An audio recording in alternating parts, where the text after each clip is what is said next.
Tonight, the world watches as Australia's princess becomes Queen of Denmark. A family's message to a killer over the deadly street attack on a young Doncaster doctor. Victoria's train network facing another strike shutdown. A student's painful recovery after a random stabbing attack in a CBD rampage. The PM under pressure to scrap tax cuts for higher income earners. And Ash Barty's new tennis mission as the Australian Open gets off to a late start. Live from Melbourne, 7 News with Peter Mitchell starts now. Good evening. Australia's princess has become Denmark's queen in the ultimate royal fairy tale. Mary Donaldson stepped onto the palace balcony, proclaimed alongside the new king in front of tens of thousands of Danes, all braving freezing conditions to watch the heartwarming ascension. A new reign, a new era, delivered with love. King Frederick X and his Australian-born consort, our Mary, now their queen. In freezing Copenhagen, this was a day warmed by sheer joy. The final moments of Margaretha's 52-year reign came with a carriage ride through the streets. She has been a most popular queen. The 83-year-old signing her abdication papers in front of her son and grandson. At 18, Christian is now the crown prince. His father, the king, then proclaimed in front of tens of thousands. A sea of Danish red and white, plenty of Australian flags too. From the Prime Minister to the three corners of the earth. Længe leve Hans Majestæt, Kong Frederik X. Long live King Frederick X. Hurra!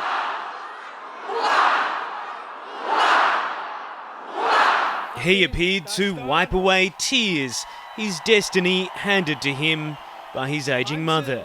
I will need all the support I can get from my wife, from my family, from you, and from that which is greater than us. I think he's so overwhelmed and he has a lot of emotions. I think it's super cool that he also as a king is representing that. Before he was joined by his popular wife, serene in white.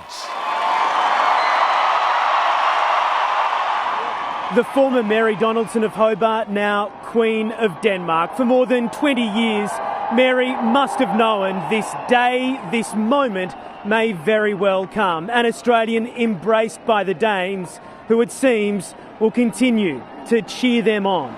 Together, a young family, Frederick and Mary, Isabella, Christian and 13-year-old twins Vincent and Josephine. She's going to be an amazing queen.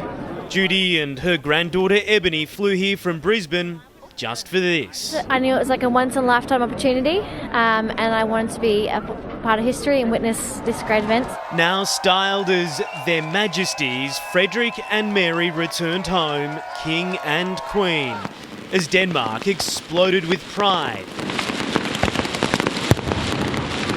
basking in their revitalised royals. Hugh Whitfeld, 7 News.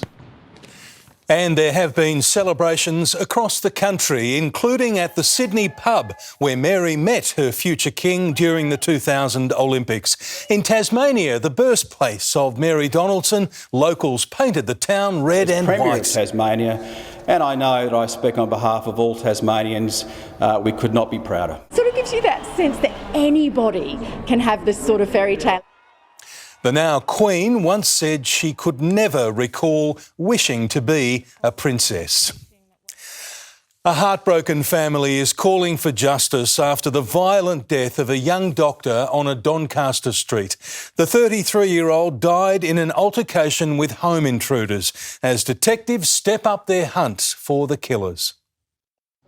A proud father wearing his son's stethoscope as a keepsake. He was the absolute apple of our family's eye. every single one of us was so proud of him and everything that he had achieved in his life. Ashley Gordon's family came from Gippsland to gather belongings from his Doncaster home. The doctor was killed running after armed thieves after they allegedly broke into his Sargent Street home on Saturday morning. All we can tell you is that there was an altercation after he chased him out of the house, and unfortunately Ashley did pass away after that altercation. We are really struggling to lose him so tragically. Mum and Dad are just muddling their way through the days. Security cameras captured his final moments before the 33-year-old was found with multiple stab wounds less than a kilometre from his home. He's a brave man. He didn't think twice about chasing him out of the house. Former clients and friends of the talented GP leaving heartfelt messages. Homicide detectives are investigating if Mr. Gordon was hit by a car that morning. So far, police have found no weapon and no arrests have been made. Hand yourself in. It's an absolute disgrace to mankind to do something to someone so wonderful. And the world is a worse place now because he's been taken from not only us, but the wider community. I hope like hell he's a court and justice is served to my brother. Ainsley Kosh, 7 News. Victorians relying on V-Line trains are being told to work from home next week as a bitter pay dispute triggers new strike action. Christy Cooper, workers will walk off the job for 4 hours. That's the plan, Mitch. The strike action will take place next Thursday morning just before the early peak, between the hours of 3 a.m. and 7 a.m. The union says negotiations, which have been happening since June last year, have stalled as a result of a meeting last week, and workers say they've had enough. V-Line employees, they want better job security, pay and conditions. This is the second time in 2 months that workers are taking this action. The network is expected to grind to a halt as hundreds of employees walk off the job. That includes conductors and controllers. We think dozens of services are going to be impacted, and we think there will be delays of up to a couple of hours. We're sorry that passengers are being impacted, and what we say to the union is really clear. Talk more, strike less. We are ready to bargain with them every day if need be. They need to start taking this bargaining seriously and come to the party and stop dragging their feet. V-Line is already working on a plan for replacement buses to limit the disruptions and make sure passengers can continue travelling around the state, Mitch. Christy Cooper at Southern Cross Station, thank you. An innocent student stabbed in a city attack has opened up exclusively to 7 News on how he thought he would die on King Street. The 24-year-old was one of 5 victims targeted at random by a man he'd never met. Barbaros Urkel is finally out of hospital, but a long way from recovered after he came close to losing his life in a city stabbing rampage. I don't understand why it's happened to me. The 24-year-old was one of 5 allegedly attacked at random. He was on his way to meet friends when a knife was plunged 4 centimetres deep into his leg. I just saw my shoes, it was all blood. I saw my phone, it was all blood. My AirPods, all blood. My pants. Onlookers stunned as the student started to lose consciousness. I thought no one gonna help me and I can die because I didn't see which part of my body is got stabbed. But seconds later, brave witnesses rushed to help, including this man who took off his t-shirt to help stop the bleeding. I want to thank to him. I really appreciate to him because he really helped me. Mr. Urkel has been left with a permanent scar, but the emotional toll just as painful. It's hard to sleep actually. Sometimes I have some nightmares. Even though the 24-year-old has a long road ahead, he's determined not to let what happened on King Street affect his happiness and long-term goals for a future here in Melbourne. I want to feel safe. I miss that. A 31-year-old Melton man has been charged over the violent stabbing spree. Cassie Zervos, 7 News. A 9-year-old boy has been critically injured in a crocodile attack at Kakadu National Park. He was transported to a community health clinic where he was treated by Care Flight specialist doctor and nurse. The boy was then airlifted to Royal Darwin Hospital where he's in a stable condition. The Premier has unveiled North Melbourne's new Arden Street station, but she's refusing to say how much it cost Victorian taxpayers. Jacinta Allen was also grilled on more than $60 million of secret payments made to Tennis Australia. There was plenty of praise. That's amazing. It's great. Yeah, that's great. But when it came to talking price... How much is the station cost? So this individual station cost is part of the overall investment that we have made in the Metro Tunnel. The total end investment's just over $12 billion. The Premier wasn't willing to say how much North Melbourne's Arden Station has cost the taxpayer. You can't say how much it is. This is part of the overall investment in the project. But how much did this cost? This particular station is part of the overall investment. The state government also didn't want to talk about the millions it paid to keep Tennis Australia afloat. We've signed paperwork and documents. We've got to be honest and act with integrity and good faith with our licence holders. The event, like other businesses, like our health system, like households through the pandemic, needed extra support from the government, and that support was provided. But Freedom of Information documents obtained by the opposition show $63 million was handed over. That came on top of a $40 million pandemic loan that didn't have to be paid back. This event is commercially viable and stands on its own 2 feet. We don't need to be handing taxpayer money over to commercially viable events. Given the state government has been secretive about its payments to Tennis Australia, the opposition is now adamant other organisations received similar payments. We know that the Allen Labor government has been misusing taxpayer dollars. That's why scrutiny and transparency is all the more important. Chanel Vella, 7 News. Foreign Affairs Minister Penny Wong is on her way to Israel as pressure mounts to end the conflict in the Middle East. Houthi rebels have again fired on a US warship in the Red Sea. The missile was intercepted. And I'll be using our voice to advocate for a pathway out of this conflict. And I do think that it is important for her to see in her own eyes, to understand what has happened. Minister Wong will also meet survivors of the October 7th attacks. Unions, the Greens and even some government backbenchers are pressuring the Prime Minister to scrap Stage 3 tax cuts. They argue only the rich will benefit, but Anthony Albanese has the opposition in his corner. Since 1915, the federal government has collected income tax, what started as a fee to finance Australia's World War I effort. Still in force today. I do believe that we are taxed too much. I almost lose 1/4 of my salary. Stage 3 tax cuts were legislated under the coalition government. Labor agrees they will help. We know Australians have been doing it tough. From July 1, income earned between $45,000 and $200,000 will be taxed at the same rate. The average worker's tax bill down $900.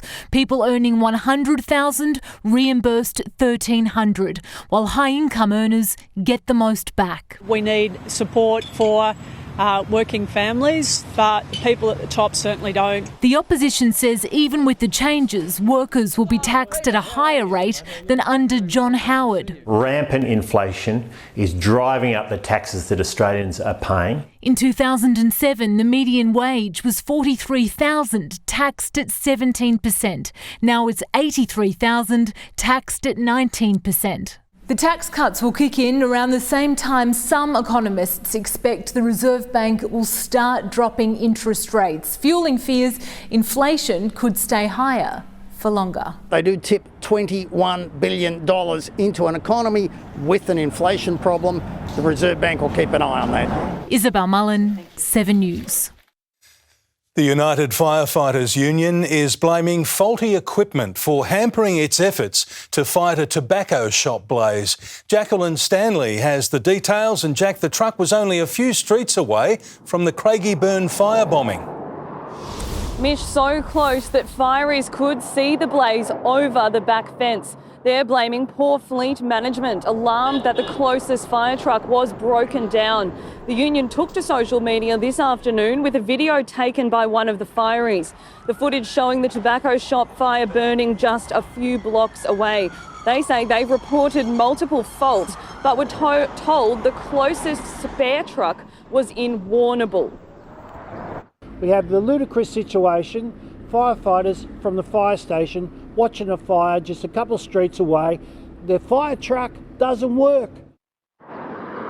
For its part, Fire and Rescue Victoria deny that there was any problem with the truck, saying crews arrived on scene within 4 minutes. The Victorian government says that it's delivered record funding to the state's fire services in recent years. Mitch? Jacqueline Stanley at Craigieburn, thank you. Australian Open organisers are already feeling the heat over scheduling. Kate Massey has the latest from Melbourne Park. Kate, last night's women's match on centre court didn't start until almost midnight. Mitch, it's because Novak Djokovic's first match was scheduled beforehand. Djokovic had an early scare, forced to play out 4 sets. He did come out on top, but it did mean that Aryna Sabalenka's match didn't wrap up until the early hours of the morning. Now, a record crowd here today for a Monday day session, 51,000 people here at Melbourne Park. At 11:41 last night, Aryna Sabalenka's title defence began in a half-empty Rod Laver arena. An extra day for the opening round was meant to ease pressure on the schedule and avoid finishes after midnight. It didn't work. It's a schedule. You can never predict how long tennis matches goes. I've had matches that have gone 3 hours. I've had matches that have gone 40 minutes. It's hard to predict. It's part of our sport. The late start came after Novak Djokovic's 4-hour battle. He's blaming a new trial that lets fans in and out of the stadium between every game. We lost quite a bit of time where they were letting people in to come to their seats. Even though it was not a changeover, we would wait. It was dragged a lot. There's so many variables that go into making a decision. It's not just an isolation of one person or one match. The famous and infamous were side by side. Chris and Rebecca Judd seated courtside alongside former bikie boss Toby Mitchell in $3,000 seats. The tennis takeover is spreading across town. Leighton Hewitt honoured with a 22-metre mural at Truganina, while Ash Barty drew a crowd to Kooyong. It's the energy in the city here in Melbourne, isn't it, this time of year? The 2022 Australian Open champion is still influencing the game, even in her retirement today, announcing the launch of her new foundation here at Kooyong Tennis Club. Our goal is to help as many young Australians as possible to make sure that the quality is there, that the money is being used in the right way. Kate Massey, 7 News. A mystery injury has sidelined a key bulldog. Tim Watson, this is a big concern for Luke Beveridge. It is, Mitch. It's a crucial season for the Dogs and their coach. Coming up shortly, the puzzling fitness fight for an All-Australian big man, plus a welcome return at Waverley Park. But not all is well for some big-name Hawks. Australia's plan to safeguard a generational talent on his test return. And we'll have the latest on a surprising on-field role for #1 pick Harley Reid. More on that soon, Mitch. Thank you, Tim. We'll see you then. We're digging into what's really happening to grocery bills next, tracking prices across the last 36 months to pin down where the money's going. Also ahead on 7 News, a holiday boost for Melbourne workers. Now it's 5 weeks every year. The wall of fire bearing down on an entire town. Later, what's driving a record surge of units across Melbourne? Also revolutionary health help for thousands of men. 2 special reports. And we're heading into a warm and humid Tuesday. I'll have the latest weather details shortly on 7 News.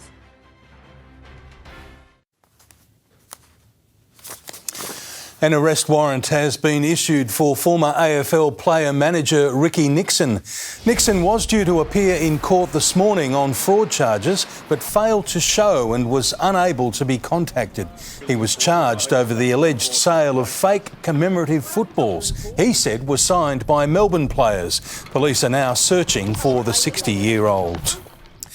Melbourne retail workers are now in line for up to 6 weeks annual leave. It's part of a new push to keep staff rested as the union calls for it to become the standard practice nationwide. After years of low wages and productivity gains, Australian retail workers are fighting for more annual leave. Businesses have got to do the right thing by their workers and realise that the productivity growth gains need to be shared fairly. IKEA's 4,000 Australian workers are now entitled to 5 weeks off, or 6 if they work overnight shifts. Bunnings will increase its annual leave from 4 to 5 weeks over the next 3 years as part of a new enterprise agreement.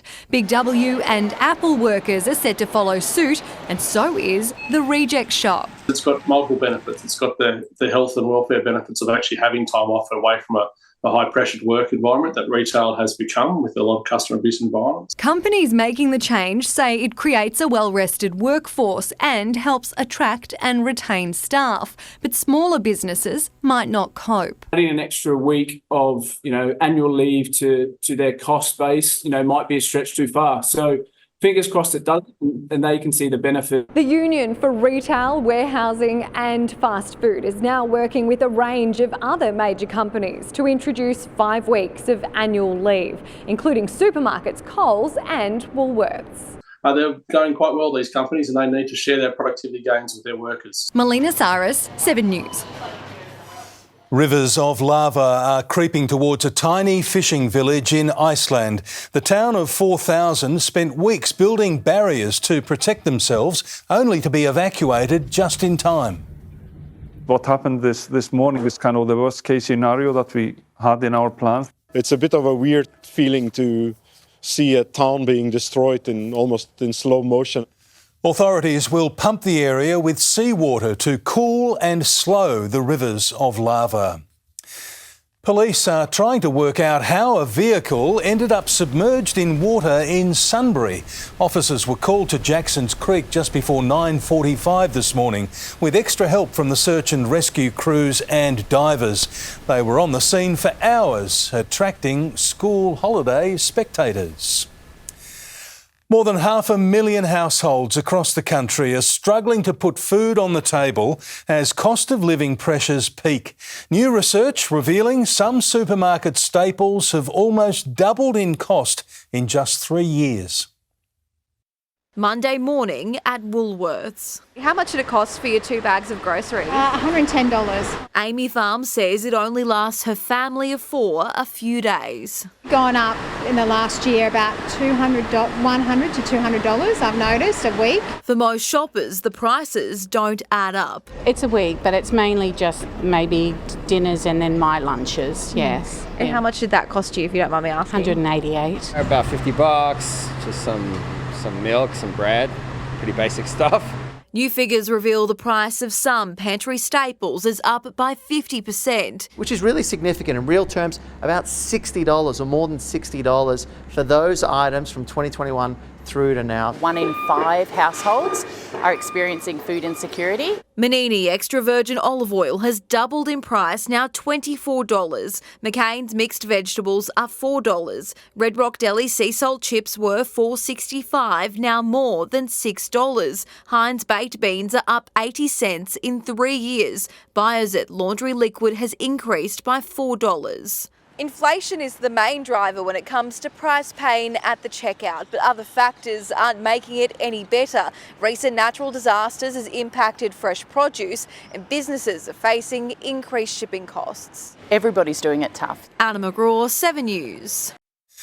The AFL has run into controversy for ditching one of the game's traditions to protect the stars from fat shaming. Next, why the critics are lining up. Also ahead on 7 News, Woolworths feeling the heat as Aussies back Australia Day. How Hollywood is taking over a Victorian country town with a population of just 20. And a new trend as cost-conscious holiday makers swap sky-high airfares for the high seas.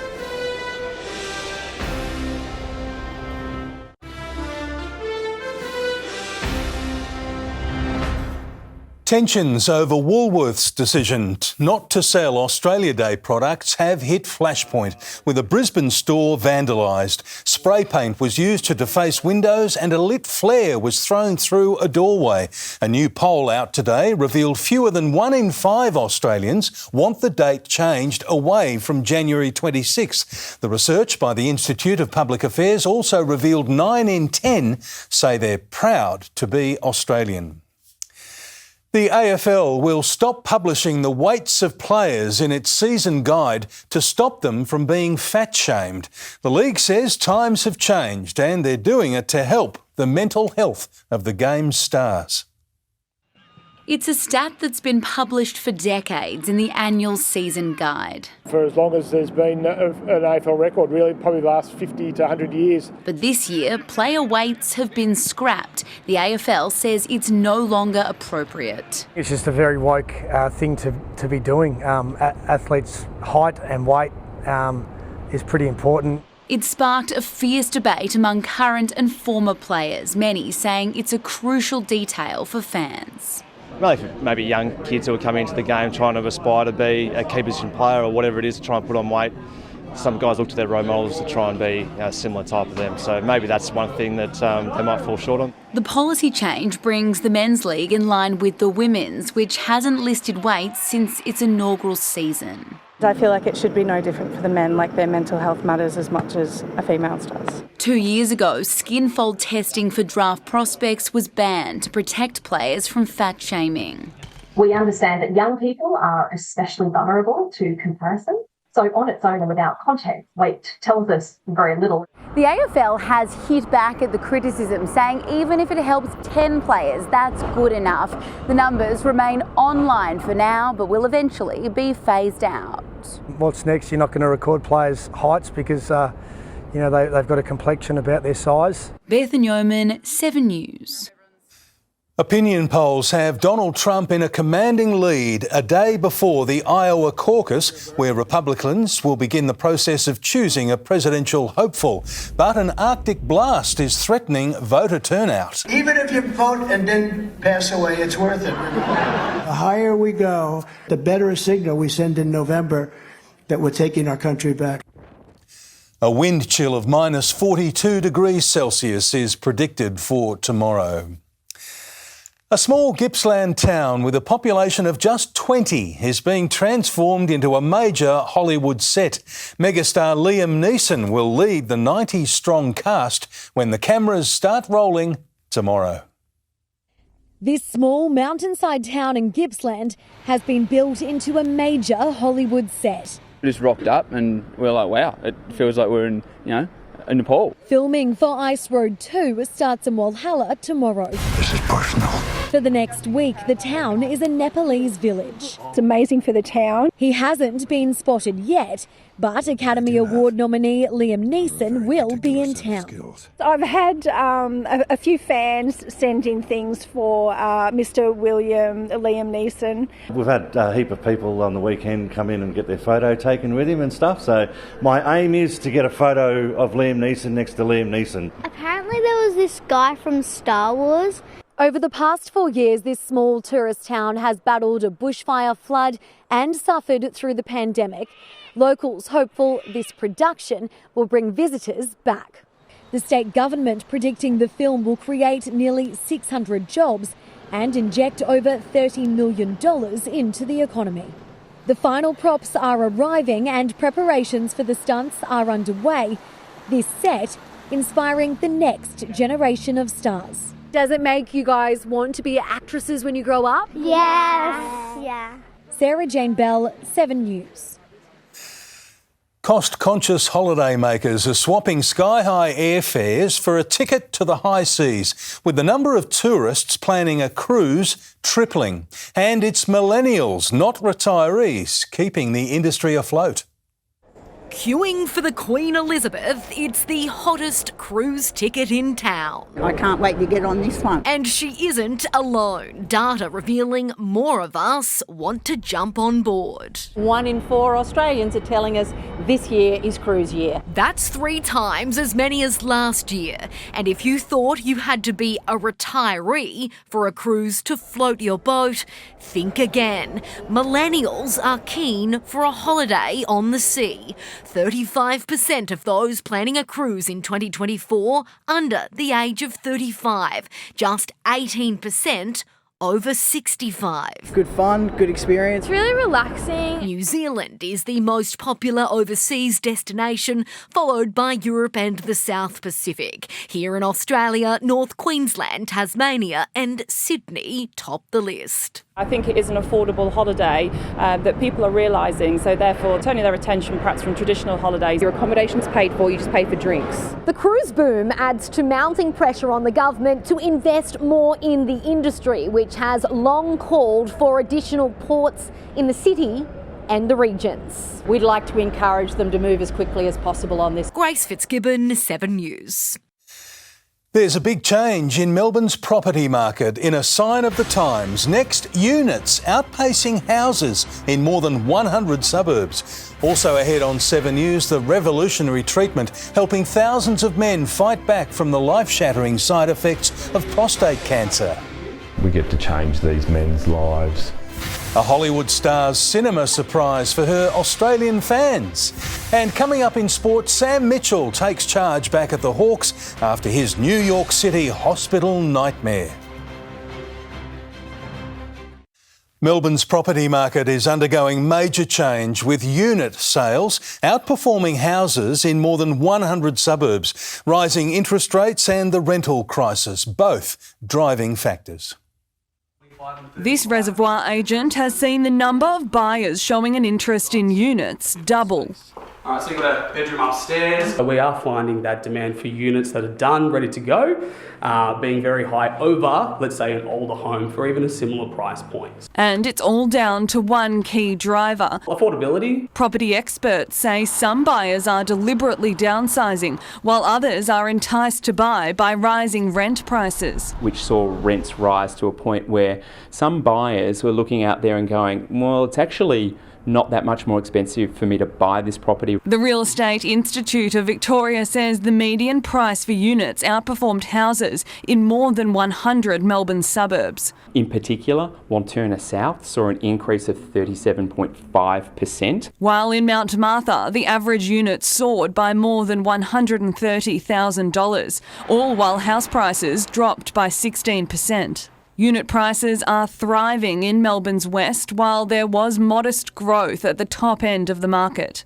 Property experts are predicting a balanced market into the start of 2024. That means prices are unlikely to shift dramatically unless we see sudden interest rate hikes or major geopolitical events. Jacqueline Stanley, 7 News.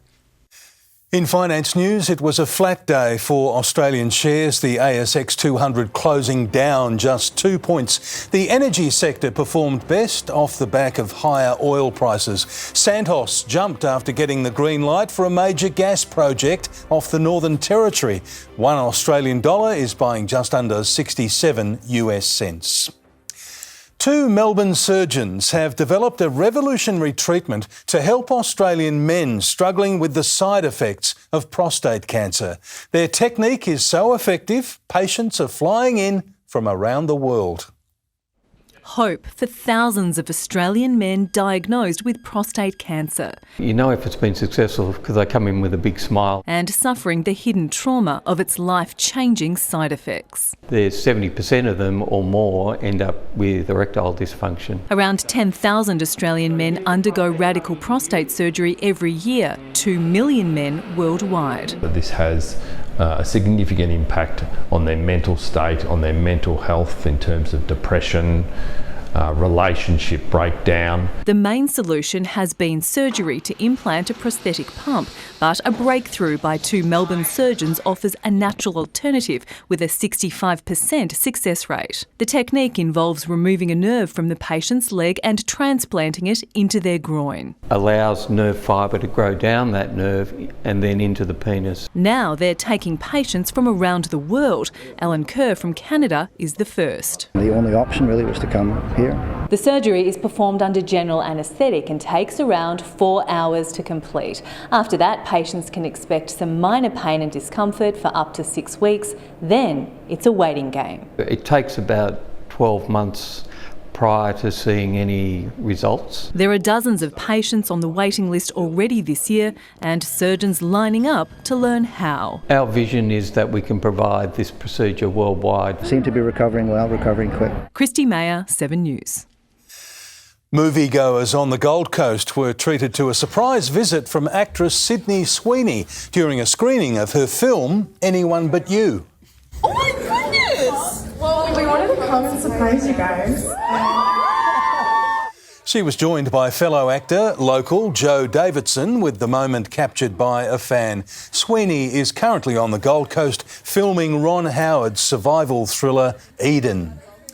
Sport is next with Tim Watson, and Tim, an Aussie tennis star, has set up the match of his life. That's right, Mitch. A primetime date with Novak Djokovic will take the Australian Open up a notch. Day 2 at Melbourne Park had just about everything from the miraculous to the cruel. We'll have the latest next.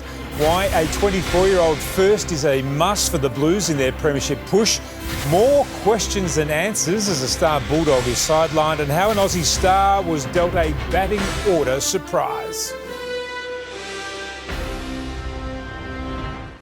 Welcome back. Aussie Alexei Popyrin will face the might of Novak Djokovic at the Australian Open. The 24-year-old moved through to the second round in a straight sets all-Aussie affair on a day where upsets loomed across Melbourne Park.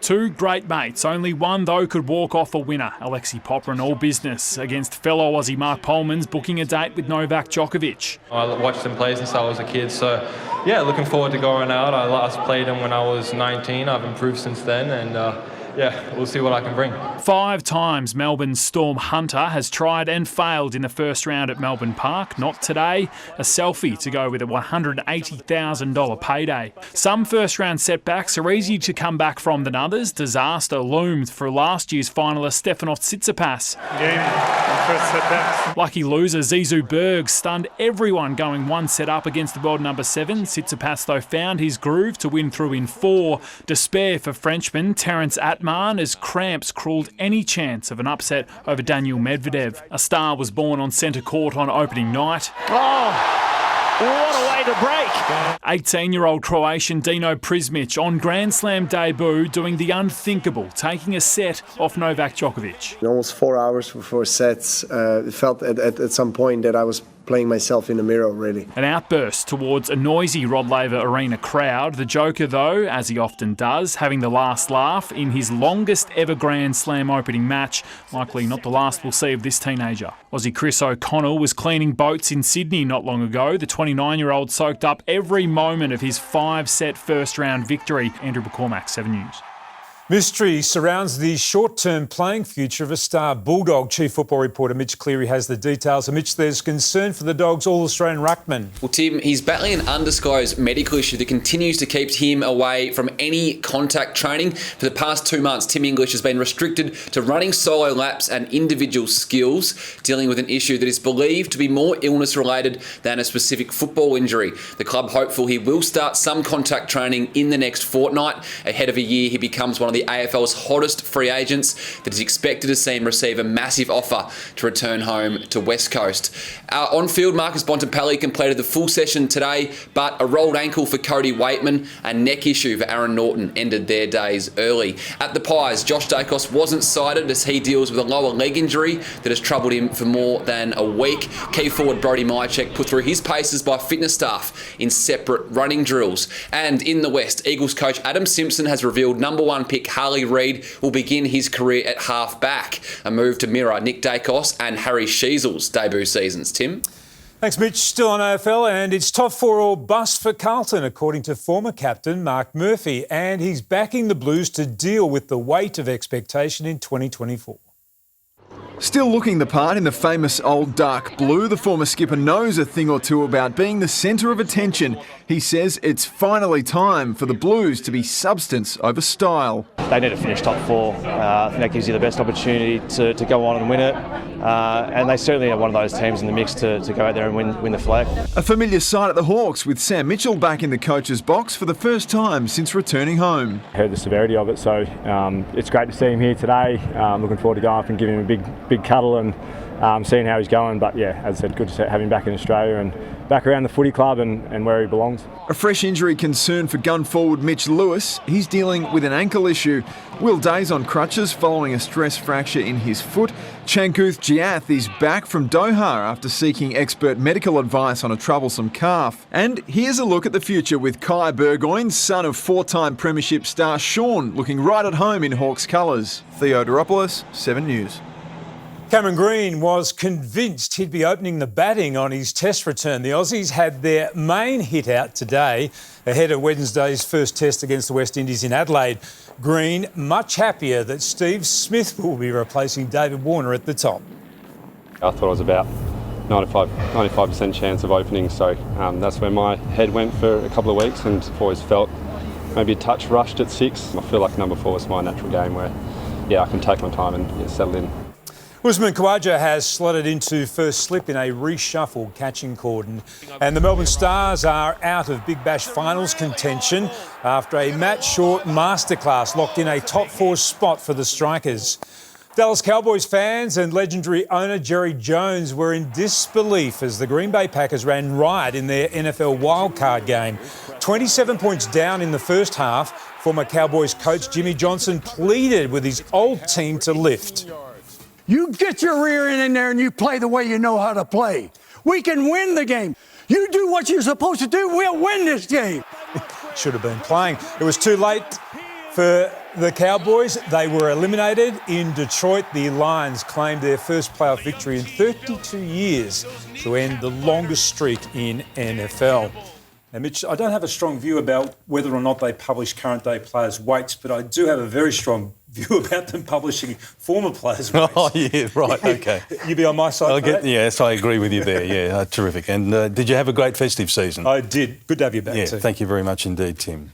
Jane Bunn is next with the forecast. Jane, we're heading into a warm and humid Tuesday. Mitch, tomorrow looks very similar to today, and then we're heading into a wet Wednesday. I'll have all the details next. On 7 News, petrol versus electric. 2 cars put to the test from Melbourne to Sydney, head-to-head for 900 kilometres. Cost, travel time, refuelling and recharging. The surprise results. 7 News with Peter Mitchell at 6. Hello again. Tomorrow should be very similar to today, warm and a bit humid. We've had a mix of sun and cloud, bright sun at times, a bit of cumulus at others. The height of these clouds indicate that while it is humid, it's not unstable enough for storms here. They have to grow a lot higher, like here north of Lilydale. In the city, it reached 30 this afternoon.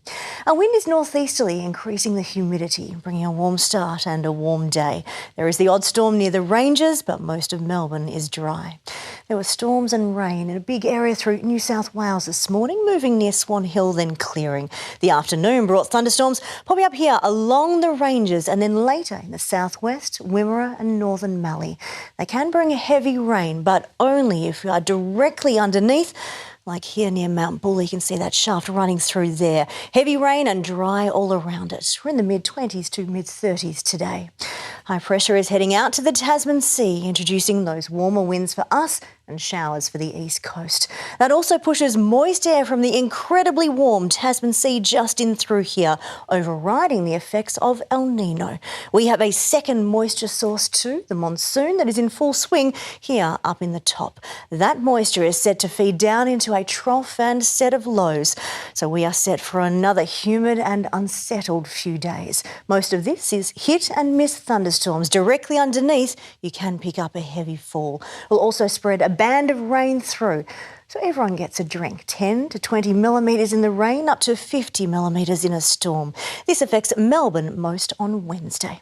Around the nation, tomorrow Sydney 5 to 15 millimetres, showers streaming through. Thanks to the high, when it's warm here, it's showery there. Hobart's reaching 29. Hot in Adelaide, there's lots of sunshine, the slight risk of a storm. To Victoria, warm and humid, lots of sunshine around building cumulus. The morning brings an area of storms up in the northwest there. The afternoon has them popping up here about the ranges. Then a long band of rain and thunderstorms enters the west later with the trough. Behind that trough, we have a cool change as winds turn westerly. Closer in tomorrow, lots of sunshine. Cumulus should bubble up, but it stays dry for most. Now, Lilydale may see a thunderstorm in the area in the afternoon. Then Geelong and surrounds do get some activity later on at night after a dry day. That over there will be spreading through on Wednesday. The city has a sunny morning, then a mostly sunny afternoon. It reaches 30, possibly 31, a warm and humid day. It will remain dry here and then a very warm night follows. So on the 8-day outlook, it finally falls to about 21 around 9 a.m. on Wednesday after a hot night.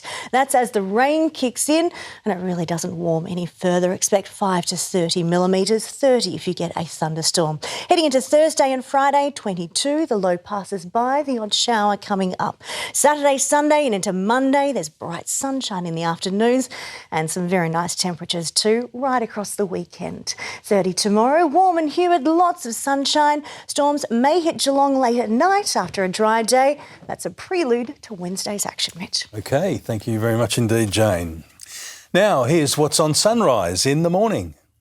Thanks, Mitch. Tomorrow on Sunrise, live to the red carpet at the Emmy Awards with all your favourite TV stars as Sarah Snook leads the charge of Aussie nominees. And be watching to win in our $25,000 Back to School giveaway. See you in the morning, Melbourne. And that's the way it is this Monday, the 15th of January. Thanks for your company. For now, from the 7 News team, good night.